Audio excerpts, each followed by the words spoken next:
important ideas of Niccolo Machiavelli that could be found in one of his famous works, The Prince. So, what's the central teaching in Machiavelli's The Prince? It's basically a prince must know how not to be good. Machiavelli's central and moral political teaching finds their most famous expression from this idea: a prince must know how not to be good. Let me read it to you. A man who wishes to profess goodness at all times will come to ruin among so many who are not good. Therefore, it is necessary for a prince who wishes to maintain himself to learn how not to be good and to use this knowledge or not to use it according to necessity. The remarkable feature of this statement is its bluntness. Machiavelli does not soften his claim with euphemisms. He does not argue that what appears bad is actually good, or that actions the traditional view condemns might be justified by recasting them as expressions of higher virtue. Instead, he frankly acknowledges that political success may require actions that are bad by conventional standards, and insists this is necessary and acceptable. In the prince, there's also this idea, the beast and the man. So it's kind of two modes of fighting.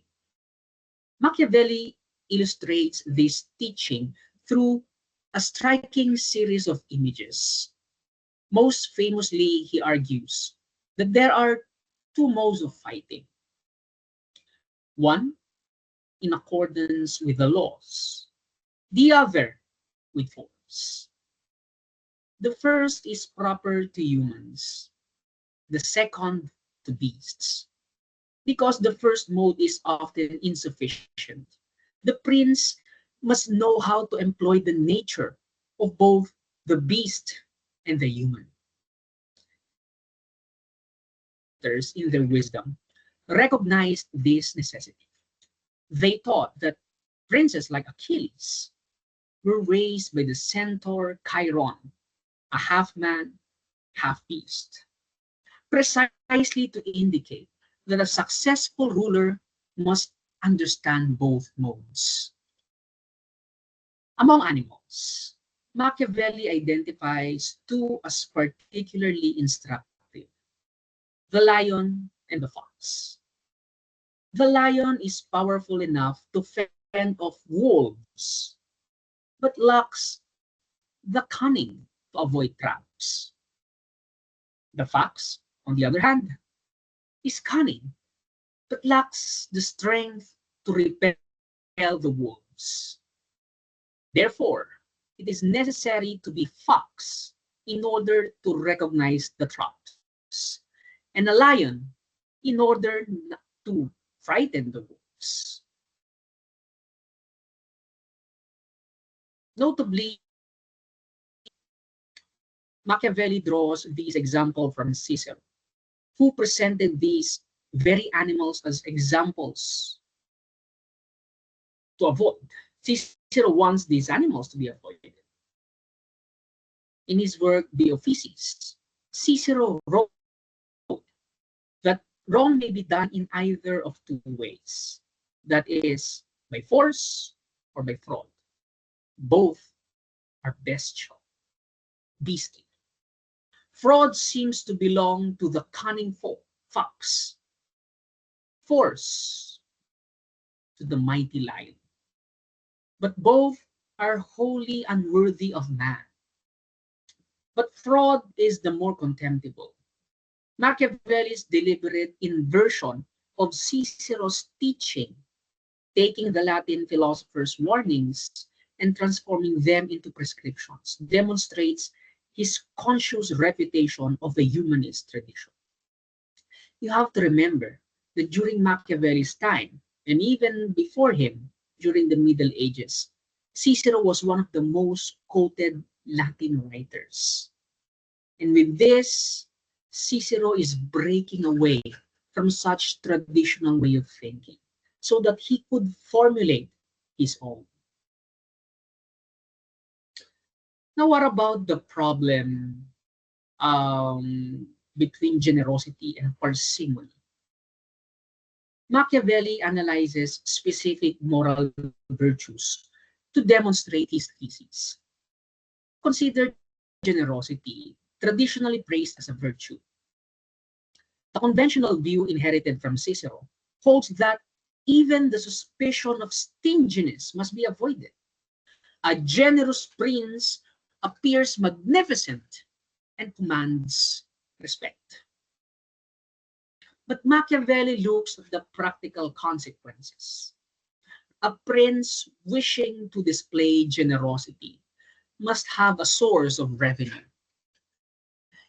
If he takes his subjects to fund his generosity, they will hate him for sure. Resentment over taxation far outweighs gratitude for whatever bounty the prince distributes. Alternatively, the prince might practice thriftiness or parsimony, which appears to generate no enthusiasm among the people.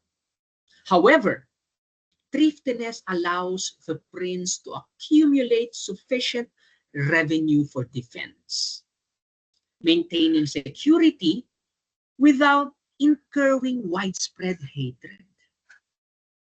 Most people fail to benefit from the prince's generosity regardless, so their resentment is minimal. The few who would have received the prince's bounty will of course resent this policy, but they are outnumbered by the many who benefit from security and the absence of oppressive taxation. There is one exception. A prince can afford to be lavishly generous with other people's money. The fruit of sack, ransom, and plunder may be dispensed freely without generating resentment among the prince's own people or population. Machiavelli also left us with this important idea of cruelty and the economy of violence. The question of cruelty provokes even greater resistance to Machiavelli's logic. According to the traditional view, exemplified by Seneca's De Clementia or On Mercy, cruelty is a vice to be avoided. The virtuous ruler practices clemency and mercy. Machiavelli argues that under certain circumstances, judicious cruelty is not only justified, but necessary. This is especially true for a new prince. A new ruler faces a peculiar dilemma, considering surviving members of the former ruling family. The humane course would be to spare them, of course. Killing them would be unjust and abhorrent to conventional moral sentiments.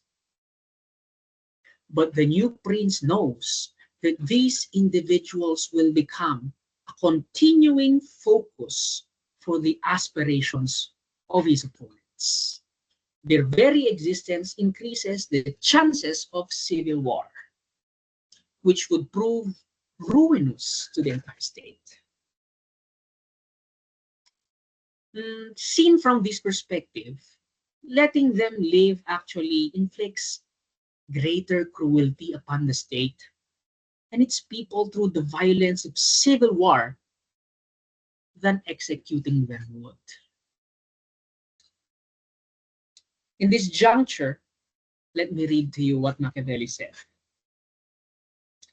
Anyone who acquires these lands and wishes to hold onto them must keep two things in mind. First, that the family line of the old prince must be wiped out. Machiavelli illustrates this with the example of Caesar Borgia, whose calculated cruelty in establishing order in Romania was actually more merciful than Florence's refusal to act decisively against Pistoia, which was destroyed in the resulting conflict. Here Machiavelli said, if we examine this carefully, we shall see that he was more merciful than the Florentine people who allowed the destruction of Pistoia in order to avoid being considered cruel. Therefore, a prince must not worry about the infamy of being considered cruel when it is a matter of keeping his subjects united and loyal. This represents what scholars have termed the economy of violence. Cruelties are well committed when they produce the need for fewer cruelties in the future. Badly committed when they do not reduce future violence. For a new prince acting properly, all necessary cruelty should be committed at once, bringing peace to the state. To refrain from necessary violence at the beginning of one's reign may permanently strain relations between ruler and subjects. With this, again, let me read it to you what Machiavelli said.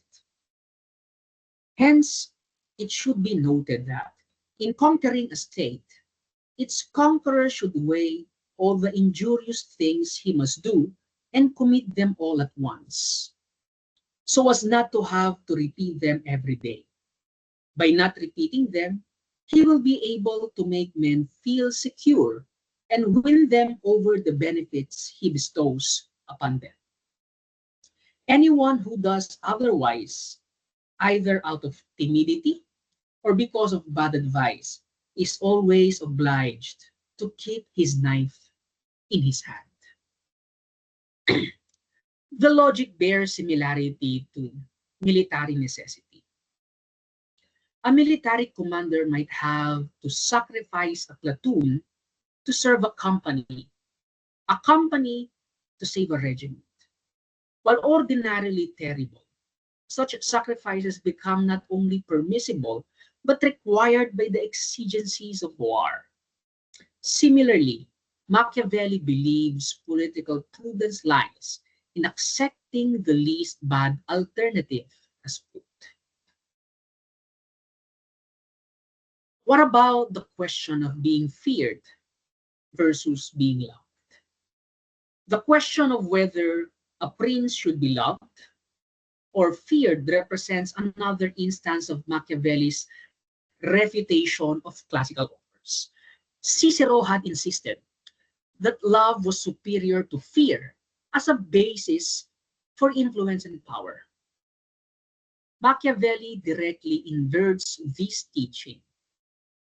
Given the unchanging nature of human nature, people's fickle, self-interested character, fear is the more reliable foundation for the prince's authority. Why so? Because men love at their own pleasure and fear at the pleasure of the prince. The wise prince should build his foundation upon that which is his own, not upon that which belongs to others. Love is under the prince's control. People may or may not choose to love him, but fear can be controlled through the prince's action. However, Machiavelli adds an important caveat. The prince should avoid hatred. He should be feared without being hated. A delicate balance that requires the prince to avoid actions that generate hatred while maintaining sufficient respect and dread to ensure obedience. Fidelity and the breaking of promises. What is this all about? Machiavelli's most striking teaching concerns fidelity. the prince's obligation to keep his promises. This was nearly universally accepted in the humanist tradition. But Machiavelli again challenges the consensus. If men were virtuous and reliable, keeping promises would be reciprocated, and the prince should therefore maintain faith. But men are a wicked lot who will not keep faith with the prince. Therefore, you likewise need to keep yours to them. Recent history demonstrates that successful princes have had little regard for good faith. And this willingness to break faith has helped them surpass those who laid the foundations upon society, upon sincerity. Yet Machiavelli recognizes a crucial distinction between reality and appearance. While it may be imprudent actually to be faithful, merciful, and religious, the prince must appear to have these virtues. The art of deception plays an important role in political success. Most people are readily deceived. He who deceives will find someone who will let himself be deceived. While the prince must be prepared to act against faith, charity, humanity, and religion when it's necessary. He should take care to appear to have these virtues. However, there is this so-called incompatibility of moral virtues in the teachings of Machiavelli in The Prince. What makes Machiavelli's position so disturbing to commentators, according to the political theorist Isaiah Berlin, it is that he undermines one of our cherished convictions: belief in the ultimate compatibility of all genuine values. We like to imagine that with sufficient ingenuity and goodwill, we can overcome any obstacle and achieve satisfactory outcomes that would harmonize all of the values. Machiavelli's message is more pessimistic. Political success requires conduct that violates traditional morality. This is not merely because previous thinkers misunderstood where virtue truly lies. Rather, Machiavelli identifies a fundamental conflict between the values required for political success and the values of traditional morality. One cannot necessarily have both. Some thinkers before Machiavelli recognized conflict between values. Thucydides, in his History of the Peloponnesian War, noted that imperial powers must often abandon mercy and decency to maintain power. But Thucydides limited this observation to relations between masters and subjects, between imperial powers and their vassals. Within the polis, traditional morality might continue to apply. Machiavelli drives deeper wedge. The rules he presents in The Prince pertain to relations with fellow citizens. The prince cannot necessarily treat his own subjects according to traditional morality and simultaneously preserve his state.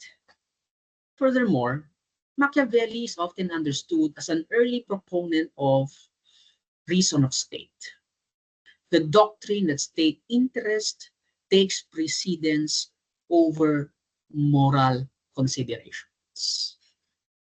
Yet, Machiavelli's teachings is more complex and nuanced. He does not argue that all actions are justified for the sake of the state. Rather, he suggests that when the ultimate safety of the state is at stake, considerations of justice, cruelty, praiseworthiness, and shame must yield. Um, Let me read this to you to highlight what Machiavelli is talking about. where the ultimate decision concerning the safety of one's country is to be taken. No consideration of what is just or unjust, merciful or cruel, praiseworthy or shameful should be permitted. On the contrary, putting aside every other reservation, one should follow in its entirety the policy that saves its life and preserves its liberty. So it seems that Machiavelli is really trying to justify the notion the end justifies the means. But is Machiavelli really an evil person? Well, let's talk about his personal virtue. Notably, by all accounts, Machiavelli was himself a good man in the traditional sense. At least compared to thinkers like Rousseau, for instance, who have abandoned all of his children. Machiavelli was honest in personal dealings, a loving father and affectionate husband. He appears to have been genuinely religious. One of his sons even took religious vows. The fact that Machiavelli himself practiced traditional virtue in his private life, while arguing that princes need not do so, reveals his sophisticated understanding of the distinction between different spheres of conduct. Moreover, Machiavelli's analysis carries an implicit regret, in a way. With discussing the drastic measures a new prince must employ, the destruction of existing orders, the enrichment of the poor while impoverishing the rich, the movements of subjects from province to province, like a shepherd moving his flock. Machiavelli at this juncture acknowledged the fact that, we read it to you, these are extremely cruel methods and inimical to every way of life, not only Christian but human, and every man should avoid them and prefer to live as a private citizen rather than as a king with so much damage to other men. Anyone who does not wish to take this first course of action must nevertheless take this evil one if he wishes to maintain himself. There is no celebration of evil. Machiavelli is not celebrating evil. Rather, Machiavelli faces unflinchingly the fact that evil may be necessary. Many political leaders unable to embrace this harsh truth attempt middle courses that benefit no one. They wish to be entirely good, but political circumstances require some willingness to actually act badly. The result is that they neither succeed politically nor preserve their virtue. They just simply fail. Machiavelli would not be surprised to learn that many disastrous rulers, like Louis XVI of France or Nicholas II of Russia, for instance, were decent and upstanding human beings. These rulers possess admirable personal qualities, but lacked the hardness necessary to take the steps required to preserve their power, their thrones. The irony is that their very goodness may have made them less capable of acting effectively. Had they known better how not to be good, the revolutions that destroyed them and their dynasties might have been avoided. So, what is the advice of Machiavelli to the prince, to the ruler? The prince is written in the form of an advice. It's called the Book for Princes, a traditional literary genre known as the Mirror for Princes or Speculum Principis. Such works typically present a manual designed to inform the prince of how to succeed in politics and governance. Machiavelli explicitly employs these generous conventions, dedicating his work to Lorenzo de Medici and presenting it as a gift of practical wisdom. What makes the prince radically different from previous examples is Machiavelli's commitment to addressing the world as it actually is, rather than as it should ideally be.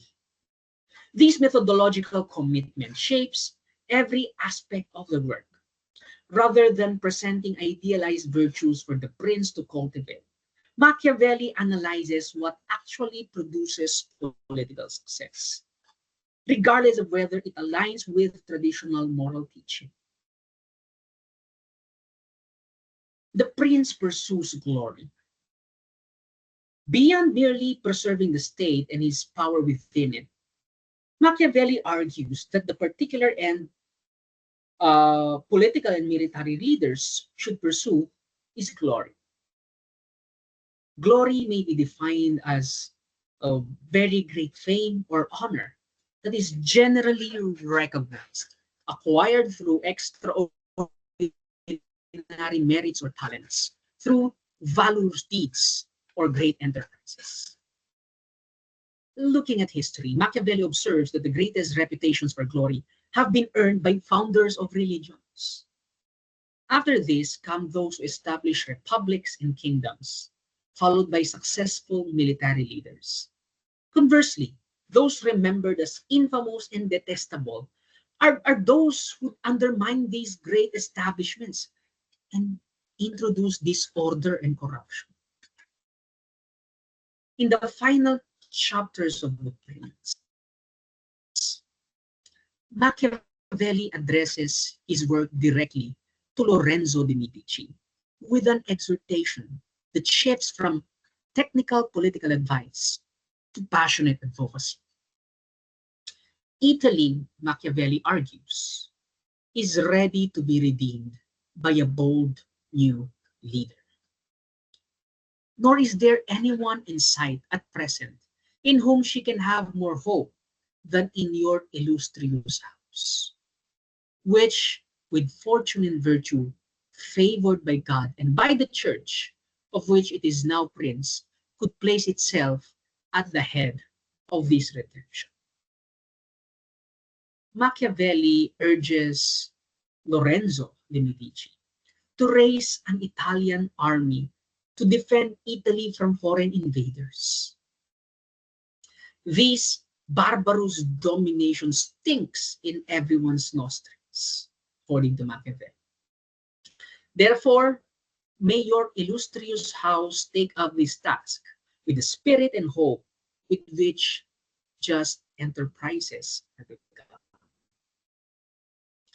This conclusion reveals that beneath the hard-nosed political calculation, Machiavelli harbored a deep patriotism and hope for Italian unification and independence.